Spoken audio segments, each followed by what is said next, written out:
SRBC నోటిఫికేషన్లో పోస్టుల సంఖ్య 7,437 పోస్టులు ఇవ్వడం వల్ల కొన్ని కేటగిరీల కొన్ని రిజర్వేషన్ల కొన్ని జిల్లాల అసలు పోస్టుల సంఖ్య లేదు. ఒక జోన్లో 4 జిల్లాలు ఉంటే కేవలం 3 పోస్టులు మాత్రమే ఉండేది. 2022లో వచ్చిన నోటిఫికేషన్తో 2026 వచ్చింది. ఈ 4 సంవత్సరాల నుంచి మేము రాష్ట్ర ఫీజులు కట్టకుండా, ట్యూషన్ ఫీజులు కట్టకుండా, ఎంసెట్ల ఫీజులు కట్టకుండా, బుక్స్ ఫీజులు కట్టకుండా 4 సంవత్సరాలు మా జీవితాలు వృధా చేసుకుని ఉంటే ఇచ్చిన పోస్టుల సంఖ్య చేస్తే ఎవరికి రావట్లేదు. ఖచ్చితంగా పోస్టుల సంఖ్య పెంచాలి.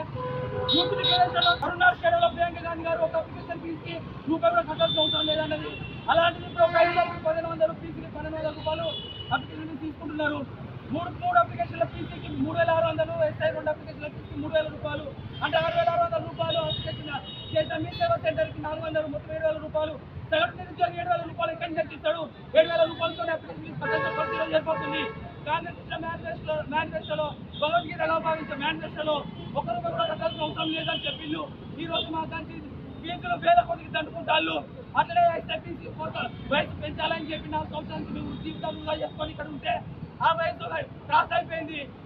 ఆ పెంచమన్న వయసు పెంచట్లేదు. DSC notification, group notification, DS ఎన్పీడీసీలు ట్రాన్స్పోర్ట్ జెన్కో డిస్కౌంట్లో ఉన్న నోటిఫికేషన్ తక్షణమే విడుదల చేయాలి. జాబ్ క్యాలెండర్లో ప్రకటించిన 13 నోటిఫికేషన్లు దమల వారిగా ఖచ్చితంగా విడుదల చేయాలి. ఎలక్షన్ కోసం ఎలక్షన్ పాయింట్ ఆఫ్ వ్యూలో నోటిఫికేషన్ రిలీజ్ చేయొద్దు. ఎస్ఐపీసీలో పోస్టు సంఖ్య పెంచాలి. జాబ్ క్యాలెండర్లో ప్రకటించిన 13 నోటిఫికేషన్స్ తక్షణమే విడుదల చేయాలి. ఇదే మా ప్రధానమైన డిమాండ్.